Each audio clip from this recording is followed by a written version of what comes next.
if you know someone's in a situation, domestic violence situation, do not wait one more day, because that day might be the day that the abuser's gonna, go off the rail, and he's gonna really try to kill somebody. But one day you're gonna wake up and realize that it turns just fine without you.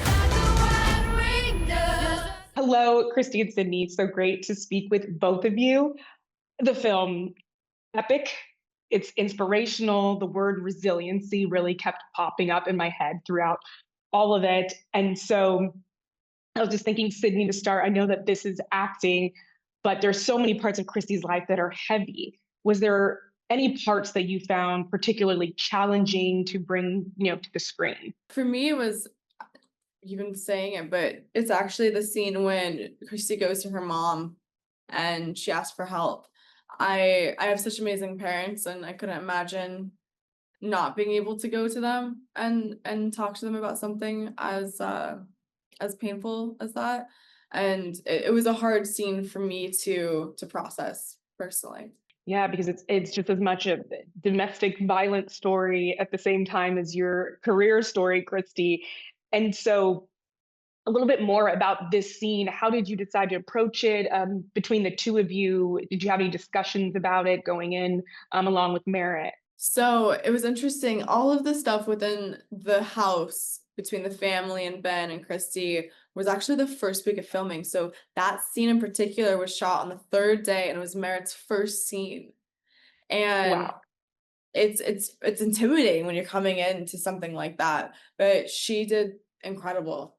She really was absolutely amazing in it. And it was definitely a lot of conversations with our director David, talks with Christy and her relationship dynamics, but everybody was just in it, and they knew the importance of it. They knew the weight of the story that we were telling. That's just it is a heavy scene, and I mean, it's hard and hurtful for me to watch, because I think no matter how old we get, we want to go to our mommy. And finally, I gained enough strength to go to my mother, and I didn't get the support that I needed. Speaking of, this press tour with everything going on, you're having to relive so much of the past. I mean, the good parts and the bad parts. Where do you feel like you're at now? I'm good. I'm actually going to go home and watch this movie Friday night with all my people in West Virginia. And I think that too is going to give me some healing, because Jim Martin had convinced me that not only did my family hate me, my state hated me, my friends and classmates, everybody was against me. So I think I'm on the mend. I'm good. I'm finding my strength. A bit of a cathartic process going through all of this, perhaps. It's gonna be great to be home. Sydney, that you mentioned, you put on 30 plus pounds in this process to become Christy. So I was curious also, just wondering, how much protein were you taking a day? And then Christy, were you giving input on this?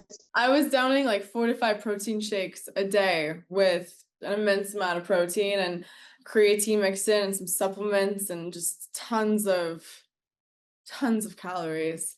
Like, I normally eat whatever I want, but this was like, instead of just eating 1 cheeseburger, I'm eating 3 cheeseburgers for a snack. Wow. And briefly, I know we got to go, but this being a domestic violence story, I just quickly would want to ask you both, what do you both want survivors and their families to really take away from the story? That there's a path out, and also the urgency. Like, if you know someone's in a situation, domestic violence situation, do not wait one more day, because that day might be the day that the abuser's gonna, go off the rail, and he's gonna really try to kill somebody. No, I mean, we did this because we want to save lives, and this movie and Christy's story hopefully will open up the path for people who need it. Yes, I believe so. Thank you for sharing your story on the big screen and having that, courage to relive it again for all of us. Oh boy, ladies and gentlemen, have I got a treat for you.